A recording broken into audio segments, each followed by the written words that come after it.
नमः शिवाय। जय श्री कृष्णा। कार्तिक मास महात्म्य। पहला अध्याय। निमिषारण्य तीर्थ में श्री सूत जी महाराज 88,000 शौनक आदि ऋषियों से बोले, अब मैं आपके सामने कार्तिक महात्म्य की श्रेष्ठ कथा कहता हूँ, जिसे सुनकर मनुष्य सब प्रकार के पापों से छूटकर बैकुंठ को प्राप्त कर लेता है।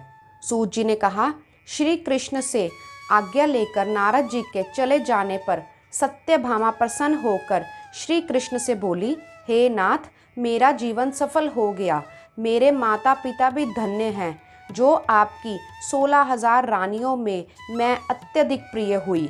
मैंने वह कल्प वृक्ष आदि आपके साथ नारद जी को विधि पूर्वक दान में दे दिया, परंतु वही कल्प वृक्ष मेरे घर में सदा लहराया करता है, जिसकी बात को मृत्युलोक में कोई भी स्त्री नहीं जानती। हे स्वामिन, अब मैं आपसे पूछना चाहती हूँ, सो विस्तार पूर्वक कहिए, जिसे सुनकर मैं अपने हित कार्य करूँ, जिसके करने से कल्प पर्यंत भी आप मुझसे विमुख ना हो। सूत जी कहने लगे। सत्यभामा के ऐसे वचनों को सुनकर श्री कृष्ण जी हंसते हुए सत्यभामा की बांह पकड़कर कल्प वृक्ष के नीचे गए और बोले, हे प्रिय, 16,000 स्त्रियों में से मुझे तुम प्राणों के समान प्यारी हो। तुम्हारे लिए देवताओं और देवराज इंद्र से भी मैंने विरोध किया था। उस महा अद्भुत वार्ता को सुनो। सूत जी बोले, एक दिन श्री कृष्ण भगवान ने सत्यभामा के साथ गरुड़ पर सवार होकर इंद्रलोक में जाकर कल्प वृक्ष मांगा। तब इंद्र के ना देने पर गरुड़ का इंद्र से घोर युद्ध हुआ था। ये सुन सत्यभामा बोली, हे प्रभु, पूर्व जन्म में मेरा कैसा स्वभाव था, किसकी पुत्री थी, मैंने कौन से दान व्रत या तप नहीं किए जिससे मुझे मृत्युलोक में जन्म लेना पड़ा, और ऐसे कौन से शुभ कर्म किए कि यहाँ आकर आपकी अर्धांगिनी हुई और आप गरुड़ पर सवार होकर मुझे साथ में लिए इंद्र आदि देवताओं के स्थानों में फिरते हो।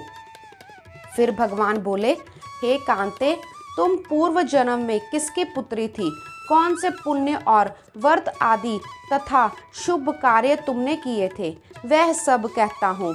पूर्व समय में सतयुग के अंत में मायापुरी में अत्रि गोत्र में वेदों और यज्ञों का जानने वाला देव शर्मा नाम का ब्राह्मण रहता था।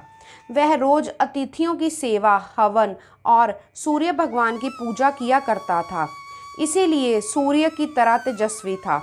उस ब्राह्मण के बुढ़ापे में एक गुणवती नाम की कन्या हुई, जिसका विवाह उस पुत्रहीन ब्राह्मण ने अपने चंद्र नाम के शिष्य के साथ कर दिया और वे दोनों पिता पुत्र की तरह रहने लगे।